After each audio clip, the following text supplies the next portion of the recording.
Welcome to the M1 podcast, set up to provide features and stories up and down and in and around the M1. Relax and listen. If you enjoy, please share and like. In this episode, we discuss with former Sinn Féin and Labour councillor Killian Forde the election coming up this week and what we can expect from the M1 constituencies of Fingal East, West, Meath East and Louth.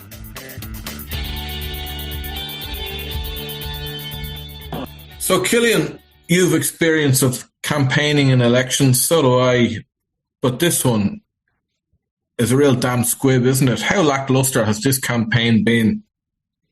Yeah, I mean, sometimes, Garrett, you can confuse your non-involvement in a general apathy. You know, because you're not involved, you're thinking, oh, well, you know, other people must be engaged. But it's quite astonishing how low-key this is, how little impact it's had on daily conversations. You know, people are out campaigning hard. But a couple of things are noticeable. Firstly, I've never seen posters go up so slow. I've never seen the lack of teams from candidates out. You know, anybody who's called to the door, I work at home, so, you know, I see people coming all the time. Anybody calling to the door is usually one or two people. There's no big, you know, even the likes of, for instance, today, people before profit were around. Sorry, they're not people before profit. It was like independent candidate who used to be people before profit in my area. Again, you know, two or three people, Fianna Fáil candidate on their own, Social Democrat candidate on their own. It's just a very, very low-key, unenergetic campaign, which hasn't caught anybody's imagination. So across the board, there seems to be just a lack of engagement, you know, from the political machines, and a lack of interest, certainly from the population. You know, I mean, I tried to have a conversation with people about who they're voting for, neighbours, family, friends, and you know, it's mostly just apathy. I think the turnout of this election is going to be extraordinarily low. I've talked to other political activists. You know, they're saying a huge amount of people are just like not engaged, not interested, not particularly committed, you know, one way or the other. And at best, I think the outcome is going to be the status quo. And that's perhaps one of the reasons why this election really hasn't engaged people at all, because the outcome does seem preordained, and so people are thinking, well, why bother? You know, yes. What's there to talk about? I think also the shift, you know, over the last 4 years in particular, you know, as the biggest opposition party and the biggest party in the Dáil, Sinn Féin have kept themselves, you know, very much in the centre, and so you don't have any real policy differences. You've you know, from the loudest and the biggest opposition party, they're really talking about, you know, managerial or technical differences between Fianna Fáil, Fine Gael on one hand, and Sinn Féin on the other hand. So nobody's come out with any particularly interesting policies, and I would include some of the smaller parties as well. I haven't heard anything that's caught my attention as being not even just particularly clever, but even radical. It just seems there's a mass blob of thousands of candidates all going for the same voter. Yes, that's a bit depressing, isn't it? And how useless are Fine Gael at campaigning? Like they're in government, they're polling kind of well. Sinn Féin were having problems in the immediate period running up to the election. But as happened with their 2016 campaign, Enda Kenny made a balls of that. And then last time, 2020, they decided to have the great idea of celebrating the RIC contribution to Irish policing services 100 years previously in the year of centenaries. So that got them a bit of flack last time when they should have been concentrating on the issues. And last time it was housing was the issue, and Sinn Féin were able to make a good lot of hay out of that issue. But this time, it seems to be one thing after another. It started with Peter Burke's campaign launch with Michael O'Leary slagging off teachers. Not a surprise, but the issue was he was slagging off teachers to a room full of Fine Gaelers, hootering and hollering at the teachers' expense. So that's what people picked up on. And then you had the McGahan punch-up video that's been circulating over the last week or so.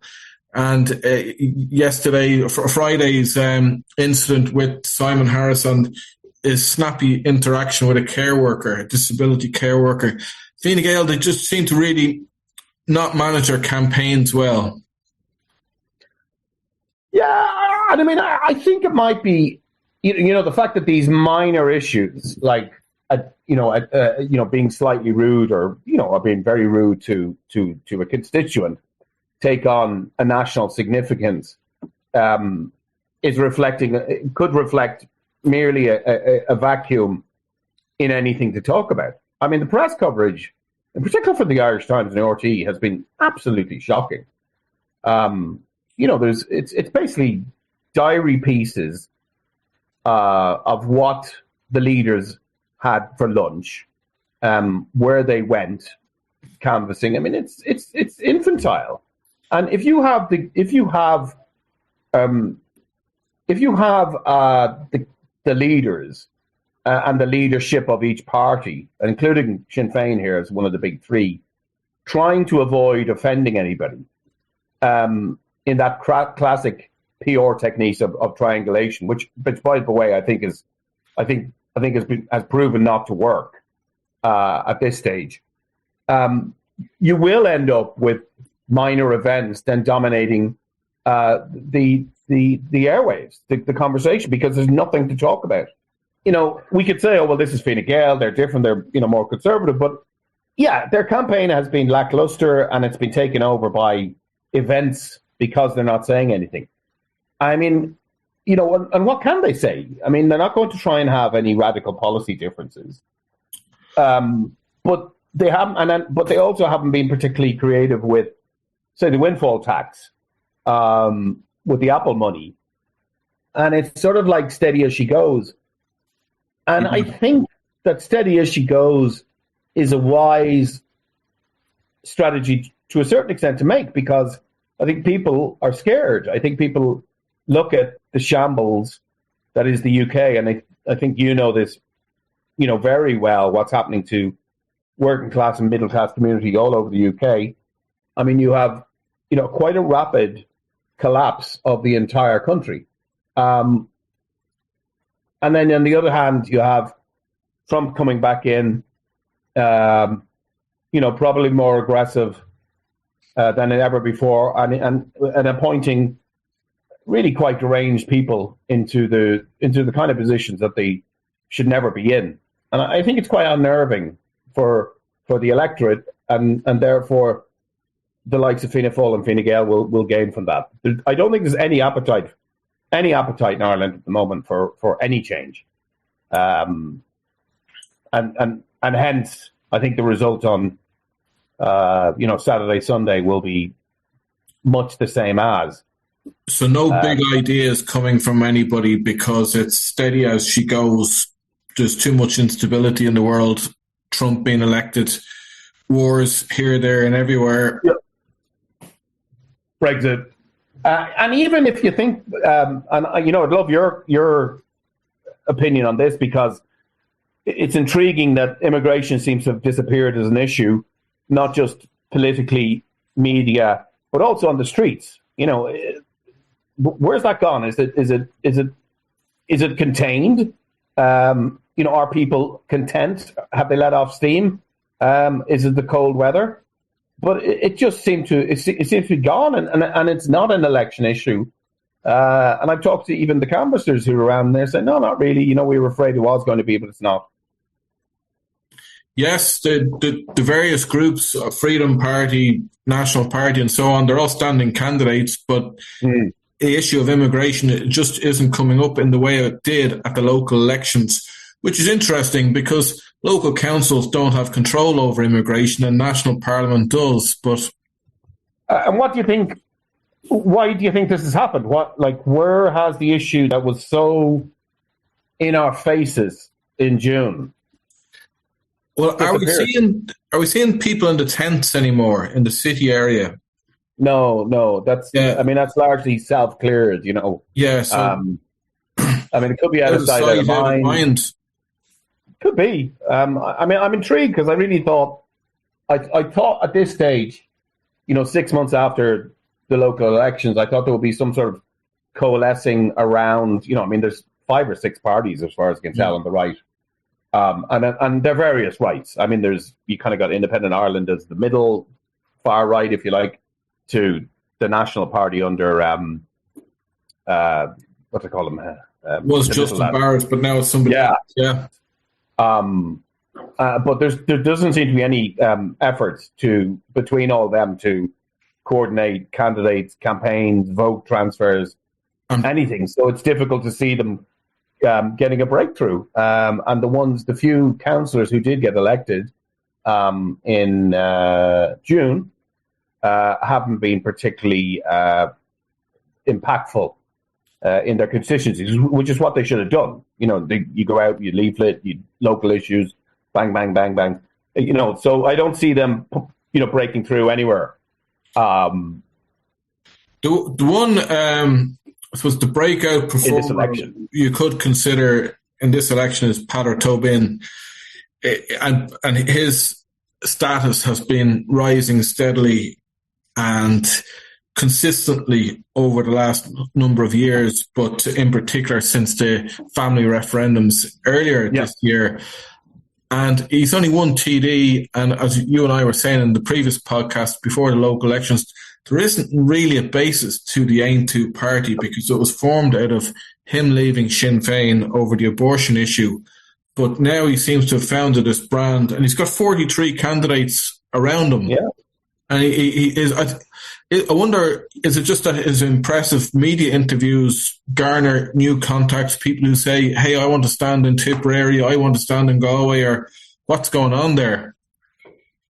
I don't know how he's managed to recruit 43 people, and as far as we can tell, none of them seem to be lunatics, which is unusual. That I'm implying that there seems to be some sort of quality control or vetting which is taking place, which would be very difficult to do if you're a one-man party, but congratulations if they seem to have pulled that off. I think that Aontú, the consistent messaging from Aontú, they've managed to garner an awful lot of kind of unrelated coalitions, and he sticks to those audiences. He hasn't gone into the centre, which I think is quite wise. He's probably, along with some of the left, the only ones who's really defining how he sees an Ireland in the future. With the rest, it's all very unclear. Like, what is Sinn Féin's message?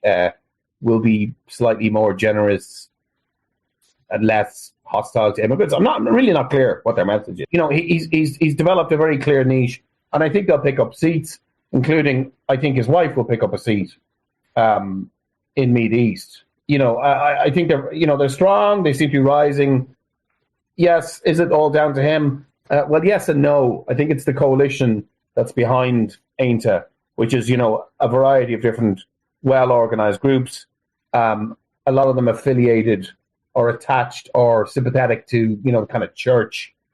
A constituency which has been neglected for, 25 years, really, and has felt under attack from all political parties. The social conservatives, social conservatives in Ireland, yeah. The Moscow Catholics, yeah.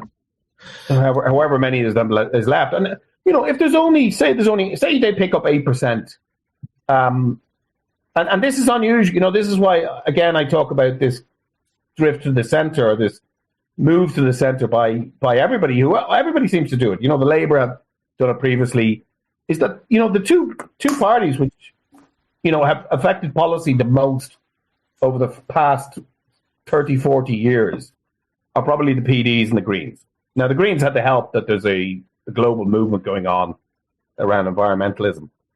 And both of them had stuck to their core constituency.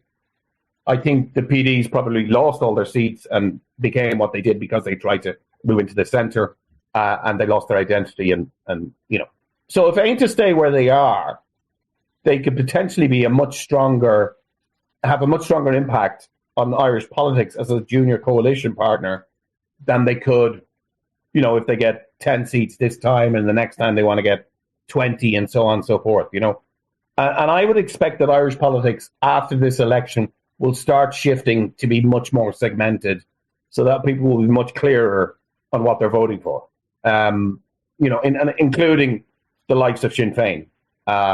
Segmented as in more identifiable parties.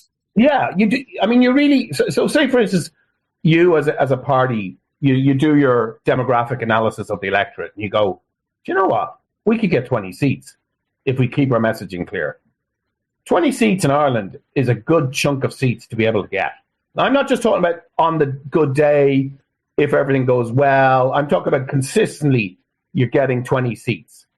And you position yourself as a whatever you are. Like you're a left-wing Republican Party, and that's all you'll be, and you're not going to shift from it, and you're into, you have core values.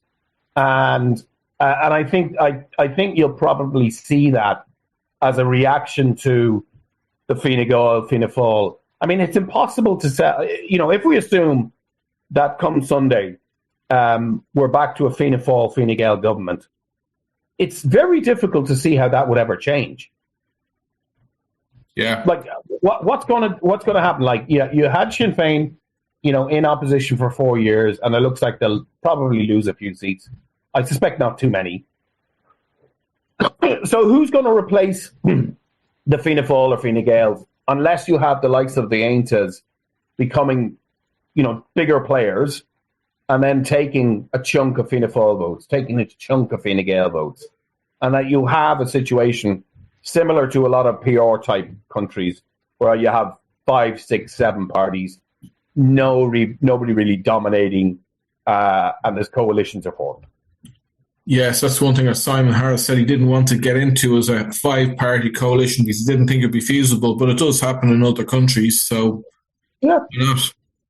Yeah, I don't think it's any more difficult.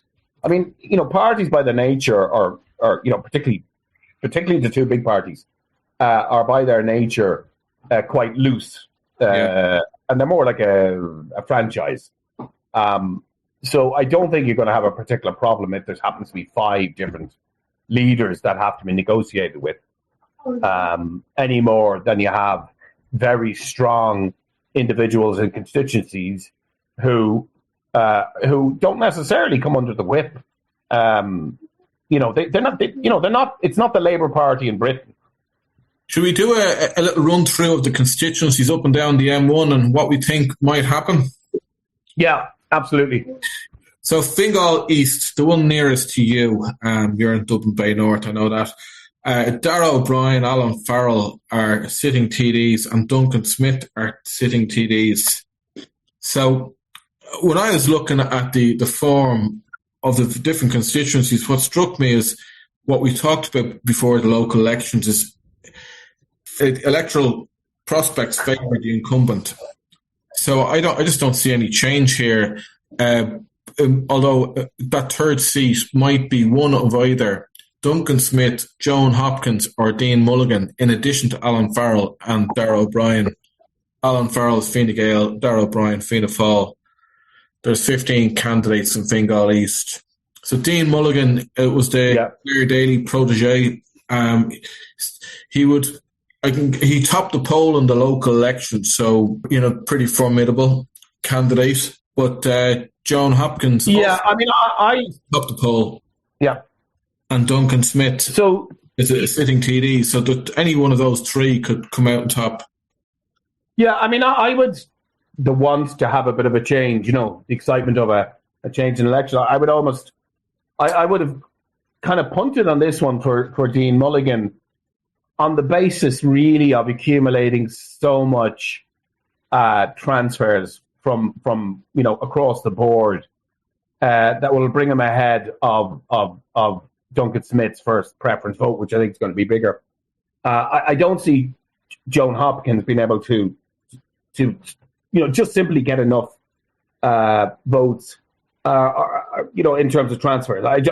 I think one of the things to watch out for this election is to see a higher proportion of Fianna Fáil, Fine Gael inter-party transfers. I think that's going to be quite significant.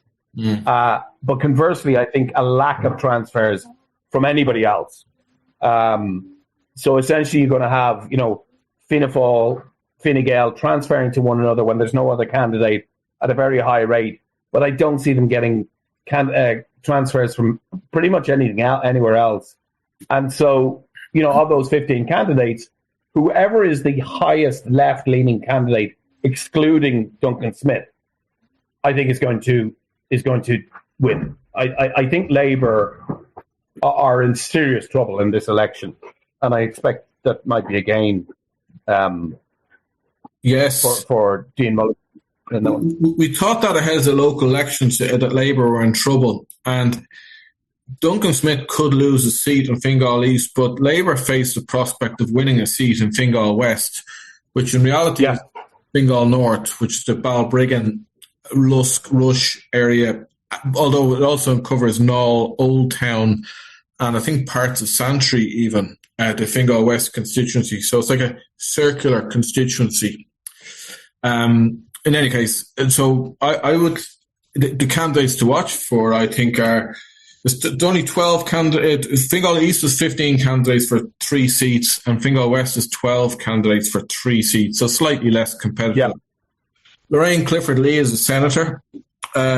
She's been around a while, and long time, yeah. So has 2 terms in the Senate. So you'd have to say she's well placed to harness a pro-government vote. Although the Fine Gael candidate is Grace Boland, who is of the Boland family, Fine Gael. Oh, yeah. So in her campaign literature, she talks about her father as minister for education, abolishing corporal punishment. So she's looking to get votes on the back of that. Then, so I would see either one of those 2 will win a seat. And Grace is a solicitor based in Skerries and of the Boland family dynasty. Dynasty politics in Ireland does count for a lot, doesn't it? And then Lorraine Clifford Lee will be one of either of those 2 I will see winning a seat. Louise O'Reilly, Sinn Féin, topped the poll last time, should probably keep her seat. And I think Rob O'Donoghue will get that 3rd seat as well. He got a huge vote in the local elections. Now, it could go to Tony Murphy, who is an independent from Balbriggan. Yeah. But it's that's a tall ask, because I don't see him getting the transfers from people. Because he's based in Balbriggan, or because he hasn't expanded himself further? Yeah, I don't think he's probably well known in Rush and Lusk. I suppose there is a tilt towards independence at this election. So, and he is only one of 2 independent candidates, I think. So, out of the 12. So, the other independent, I don't see him getting much support. But so Tony Murphy, like Dean Mulligan, will benefit from the independent brand. So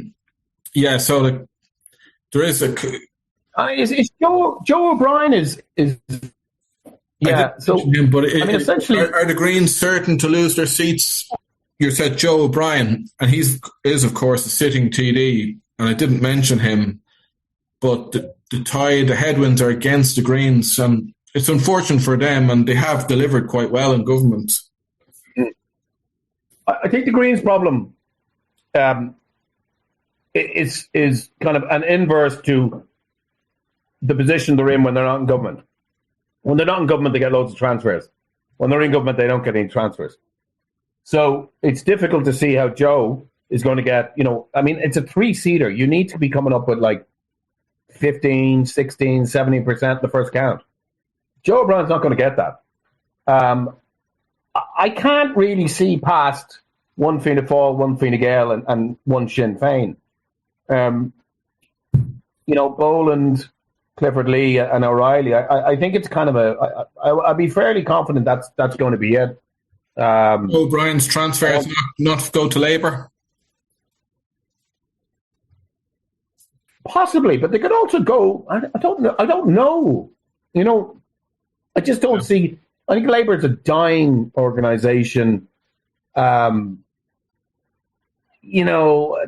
a lack of energy, a lack of focus. I think, we had Ivana Bacik on talking about everybody on the left, but, not Sinn Féin. It's just tired. It's unenergetic. It's boring. I can't see past, Fianna Fáil getting one, Fine Gael getting another.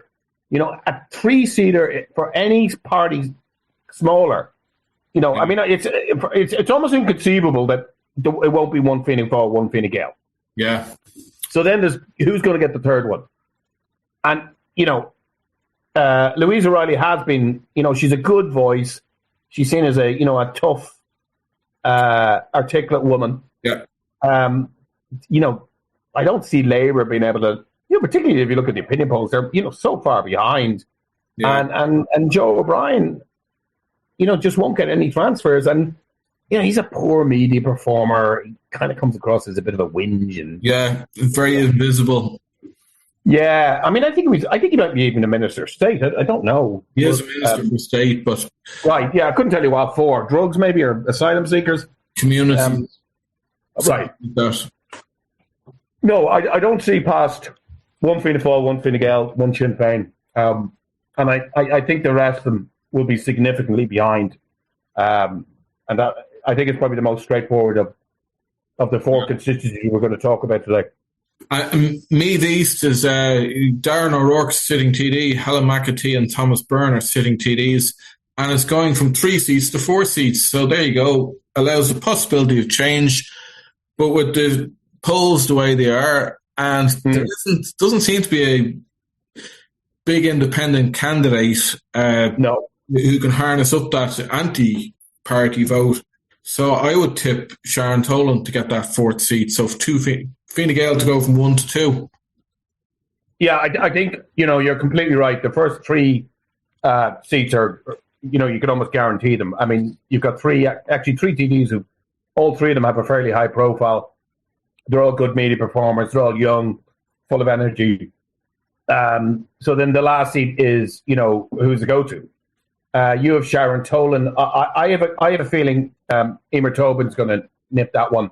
Now, there's a caveat in that.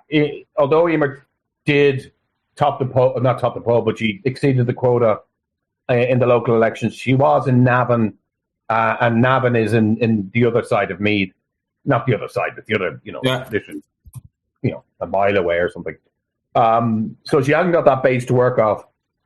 But I think Ainta are in a bit of a role. I think they've got a bit of a wind behind them, and I think she might nip in and take that last seat. Yeah, and then, very exciting for them.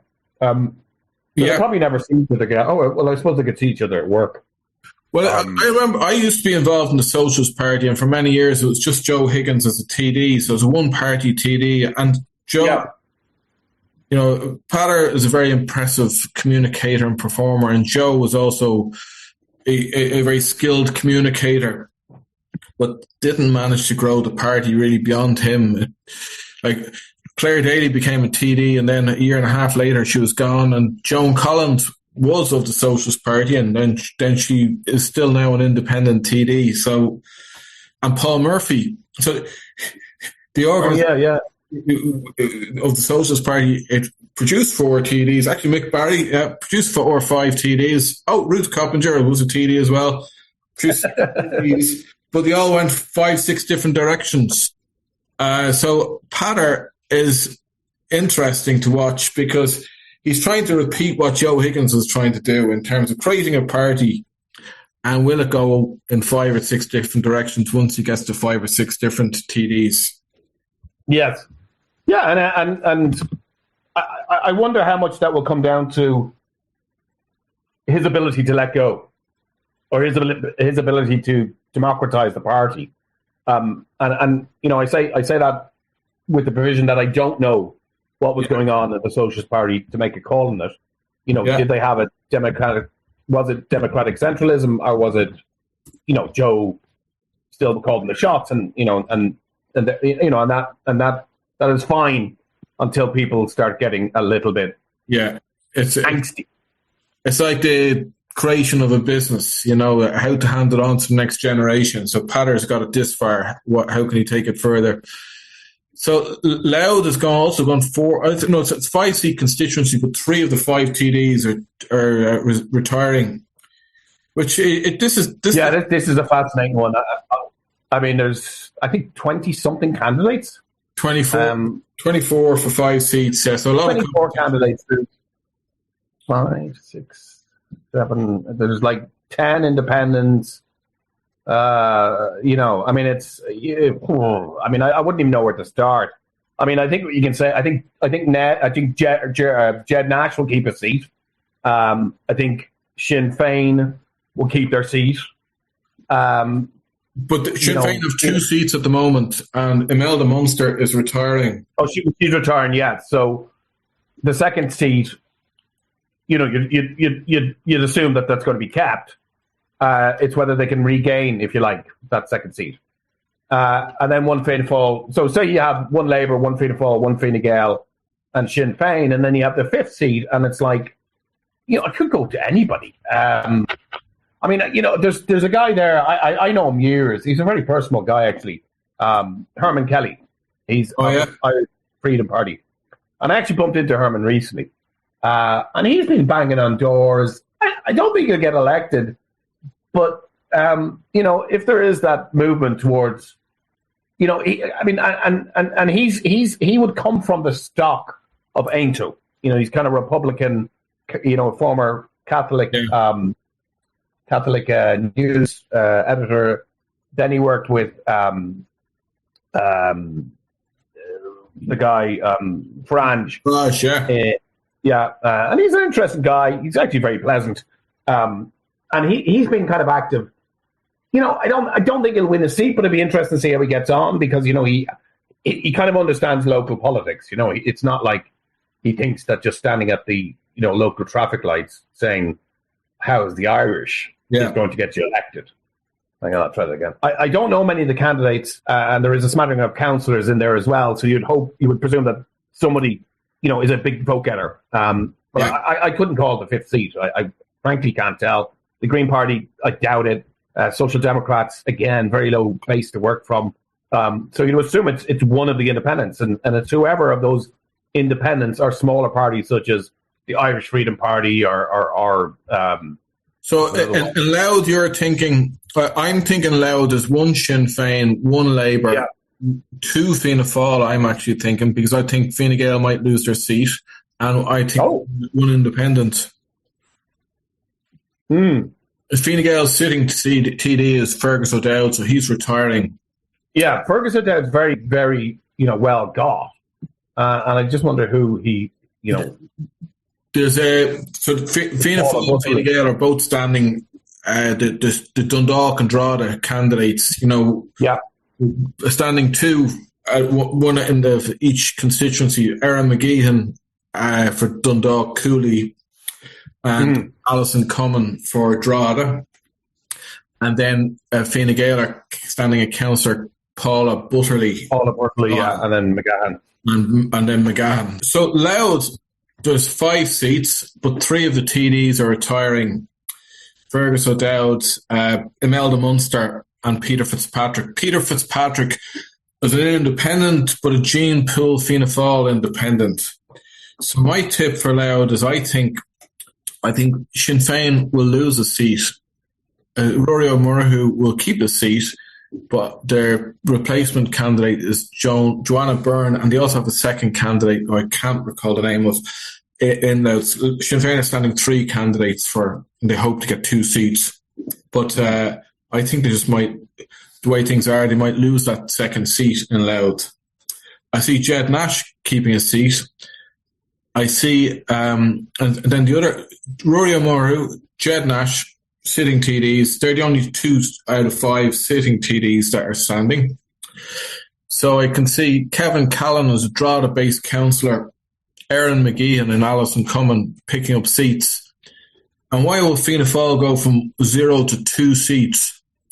Well, Fine Gael have had a terrible campaign with McGahan, who's not done any campaigning since these videos have been released over the last week. He's not been posting any social media content, so I assume his campaign has not been going door to door. At Fine Gael, they do have another candidate, but I think they'll just be damaged by that incident of his past record. So Fianna Fáil are probably well placed to capture the pro-government vote. So Fianna Fáil 2, Labour 1, Sinn Féin 1, and an independent 1. What do you think of that? I think that's a brave call to go from 0 to 2. And I don't disagree with your analysis. I do disagree that McGahan has been overly affected in the area. I just think that there's the rogue kind of element that just kicks in, and and then there's also the fact that the party have stood by him, so that loyal Fine Gael vote will stick to him. Their other candidate, a woman called Paula Butterley, is kind of unimpressive, to be honest. She's not. I mean, she was co-opted originally. She's not even in the country that long. She's only back in Ireland 6 or 7 years.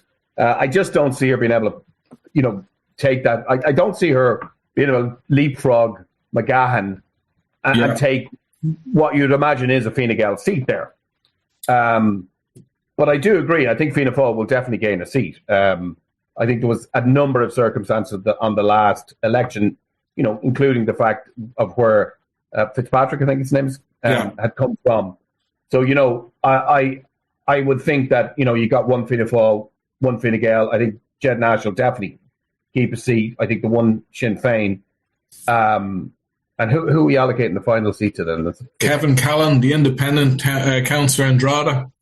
Okay, and what's your logic in that one, as opposed to any of the other over 10 independent candidates? Yeah, well, he seems to have the best profile. I work in the Louth area quite a lot, so I'm around, and I'm just seeing his face everywhere. So everywhere in the Drogheda area, at least, anyway. Yeah, because it's interesting, because of the number of independents and smaller parties, and I'm not talking about, actually even the likes of Louth, the likes of the Social Democrats are going to be a smaller party, and they're going to, they all kind of get 1 or 2 or 3%. Is that kind of wash of votes tends to stay within the independents and the smaller parties.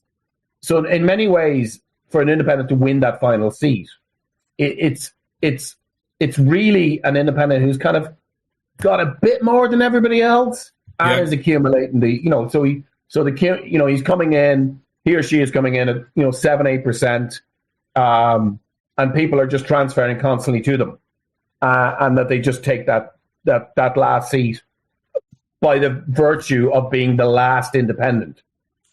I have a look at his pitch, what he was talking about, and he's the archetypal independent in terms of what his pitch is if I'm elected, I'll fight for Louth kind of thing. It's like, I'll vote for the government if they get this for the constituency. And that was his message, a Dunleer train station to open up, a train station on the north side of Drogheda, that kind of stuff.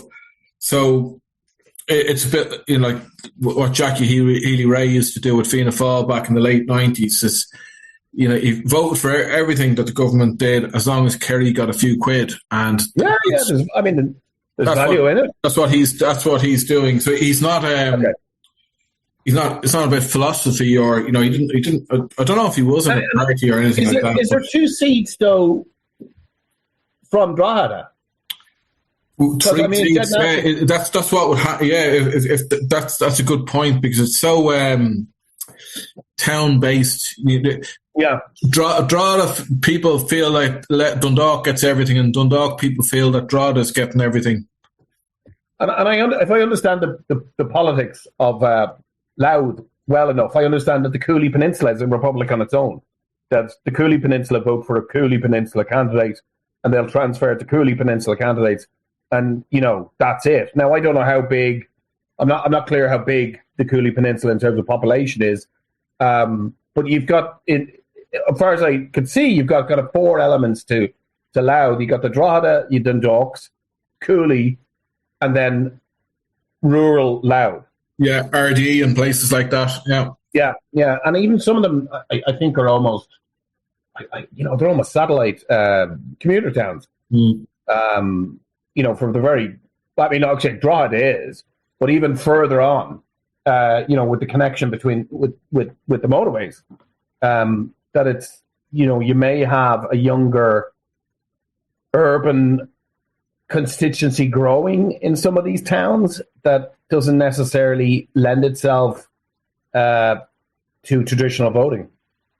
Well, I think party voting is died out, and that people with the young, and candidate centric voting is what it's all about. Yeah, and I agree.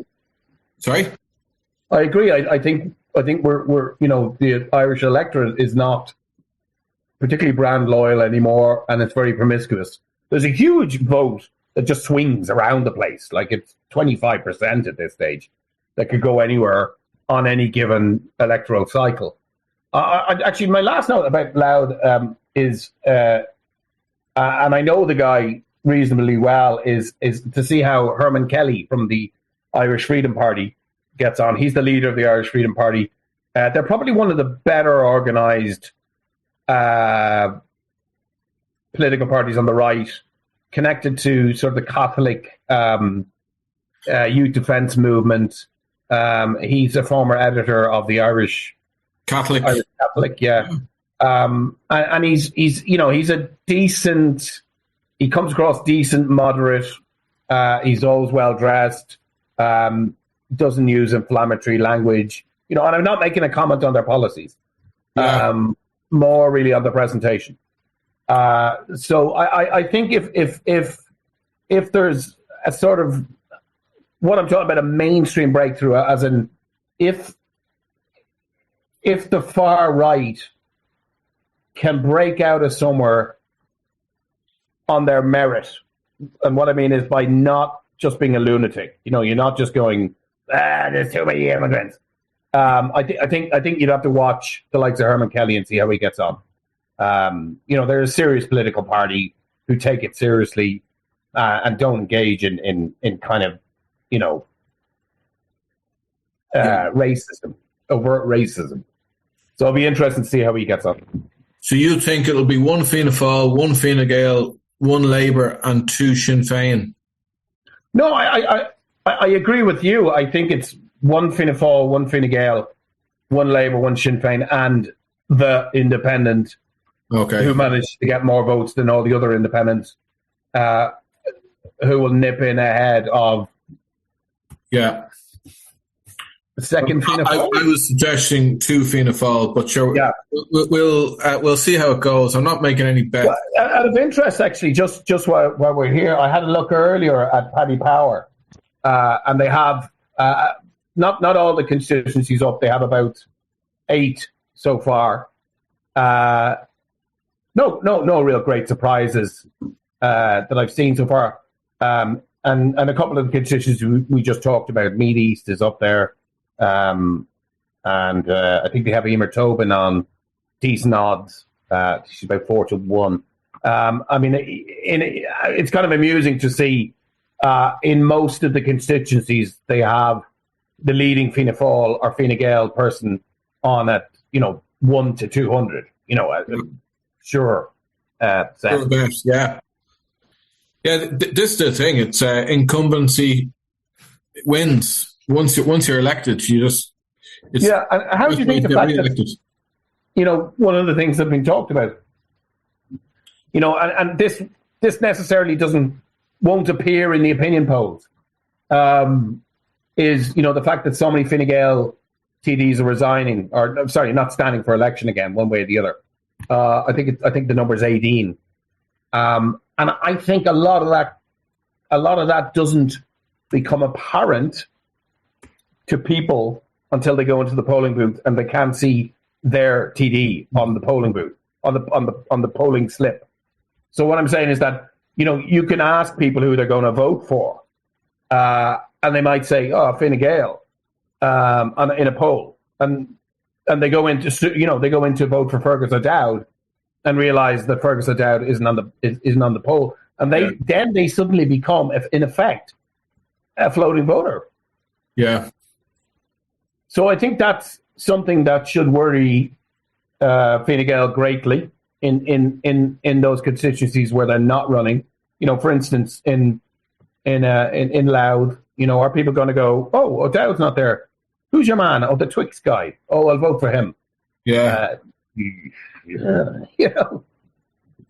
Like I know for a fact that, like, after I stopped, when I finished in politics, for the next 2 electoral cycles, like one general and one local, I was told by people, immediately after an election, "Oh, I voted for you."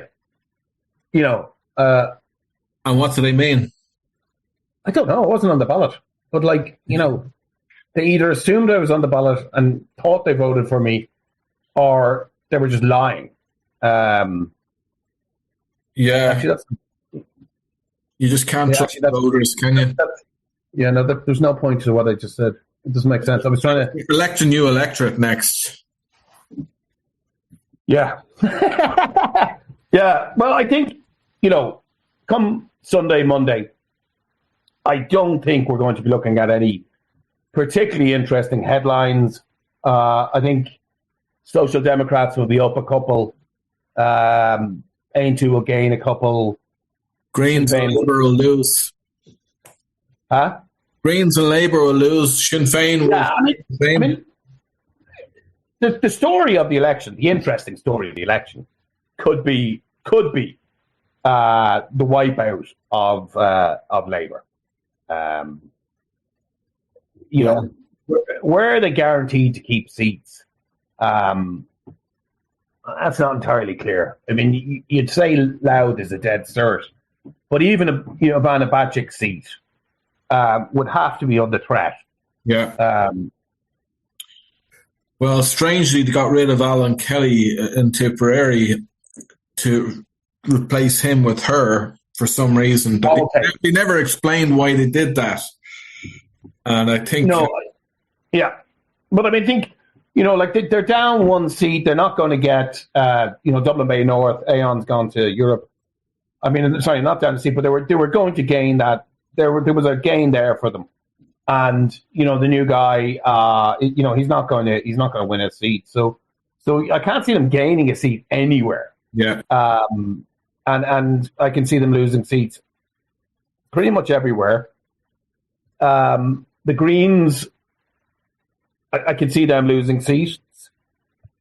Yeah. Social Democrats, is there gains there? Where can I see gains? Standing 26 candidates. Yeah. Yeah. No, it's kind of funny because you assume they're going to win a couple of seats, but it's not clear what the gains are. Yeah. So I think largely this is going to be a shuffle around. Yeah. The three of the big parties, kind of, losing a few seats, gaining a few seats, and Sinn Féin. And for the smaller parties, it's like if you got a formidable candidate in a 4-seat or 5-seat constituency, then you have a chance. Like Paul Murphy should probably keep that seat in Dublin Southwest. Yes. Yeah. And even again, Dublin Bay North, I think John Lyons, formerly People Before Profit, has a decent chance. Yeah, he took the poll in the local elections. That was quite an astounding result. Yeah, he's got a good profile, and there's a kind of a fifth seat there, and it's kind of left, and it's difficult to see, why he couldn't win it if it is going to a left-wing candidate. Mm-hmm. I don't think Labour are going to win it. I think that'll be kind of interesting to see, the smaller parties and the independent left, and see whether they can pick up enough seats. The election count. Yeah. On the TV or whatever, and listen to the radio on the Saturday of the count. It is very entertaining, so I'd encourage people to listen in for that. Should expect any change or not? I don't really think so. No, I agree. I don't think there's going to be a big change. I think the personnel in government are going to be the same personnel that we had today. Will be the same people in next, whenever the next government is formed. There might be a change in the third leg of the coalition. So, the Greens, if they do poorly, and I'm not clear who the third leg would be, but and maybe they won't be needed at all.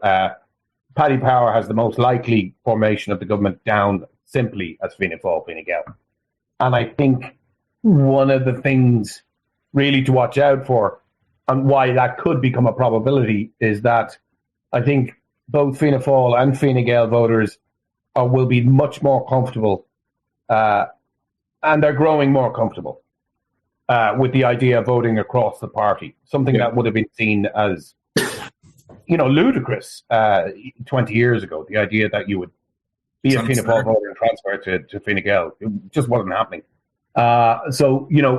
Expect to see that grow again from about 40%. I expect it'll reach over 50%, 60%. And there was a lot of evidence of that within the European election, of these very healthy transfers from Fianna Fáil to Fine Gael. They did like the idea of the Greens. They liked the idea of the Greens as a third pillar, didn't they, at the last election, because it gave them that more comfortable majority, whereas if they were just 40 seats each, say, for example, they might like to have a few more, and they don't want, I don't know if will they want to have 5 independents supporting them, or a somewhat more cohesive group? No, I think the Greens make sense for the reason you point out, but also because the Greens agenda, costs people, in their pocket. The Green agenda is expensive. So, if you're going to bring in carbon taxes, if you're going to reduce, if you're going to have the nitrates directive, if you're going to, and all these things really impact into people's pockets. I'm not commenting on whether they're right or wrong. I'm just the reality. So it's very convenient for the government party to be able to, either overtly or implicitly blame the Greens for these, and most of our regulations that are coming from the EU anyway. Yeah. But there's a virulent hatred of the Greens, and you can almost sort of say, well, of course, those people were never going to vote Green anyway. But then the problem is, when you do look at the constituencies, the tide has gone out for the Greens. It comes in and goes out. It came in 2019, and it's going out this year, 2024. Like the Fingal West constituency, Joe O'Brien, if he was an opposition Green, maybe he would increase his vote, but he's a government Green and he's going to lose support. Yeah, lose, a lower first preference vote. The voters, it's their fault. They're not very principled. Yeah. Elections are great. No, look, I'm looking forward greatly to this election, like all elections. And it's not, for me, as a political nerd, I'm not really interested, when the voting starts, when the counting starts, I'm not interested in the big picture. I'm interested in nuts and bolts. I love looking at who's going to get elected, particularly in the rural areas. It's quite fascinating, because if you have 2 candidates from one town and one's about to be eliminated, you need to know that person's from that town, because they're going to transfer heavily to the person who's also from the town, who may be from the opposite end of the political spectrum. And so, that's always, fantastic to look out for. I mean, even, you look at something like Ciara Mullally in the European election, he just kept on accumulating transfers from everywhere. Yeah. And, and there was a big I can't remember, somebody got eliminated in the 15th count. They had 100,000 votes. And, it looked like he was out. Yeah. And, he was from wherever, Roscommon, and the person who got eliminated was from West Mayo or East Mayo. And, an awful lot of the vote was local.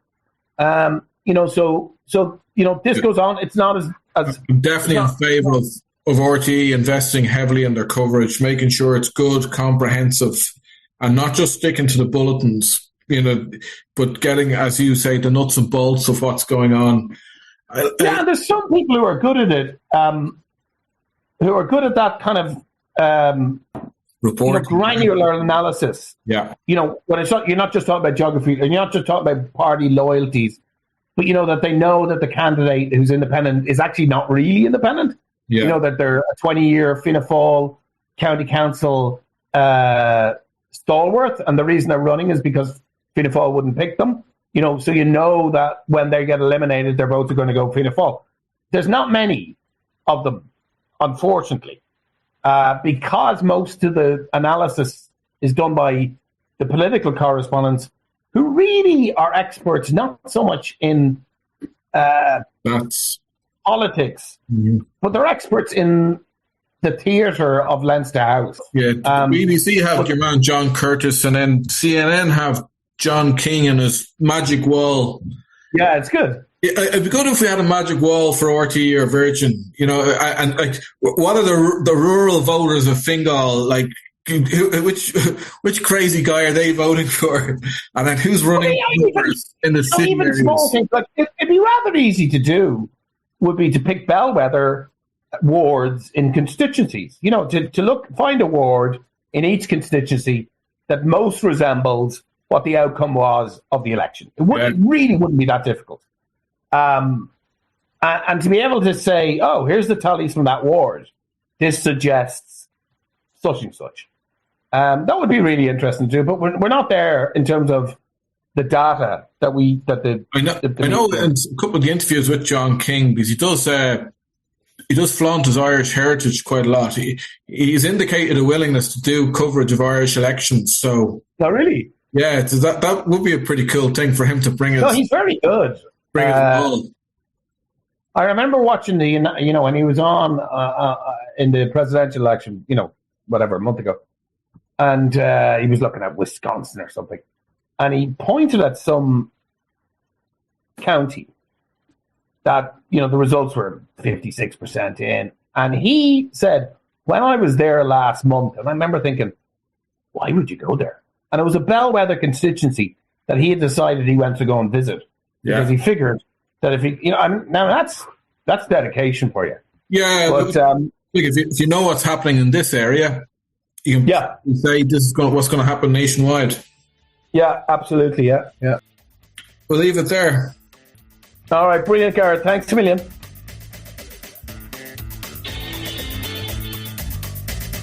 So there you have it. All we have now is the voting on Friday and the counting that starts on Saturday. Check out the m1.radio.ie website and also the M1 podcast Facebook page, and comment under the post. Who do you think is right, Killian or me, in terms of our predictions? And what do you think yourself?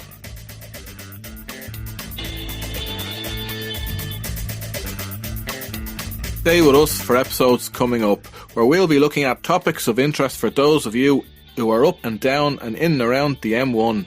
I'm Garrett Mullen, and this is the M1 podcast, and thank you to David West for sound and editing.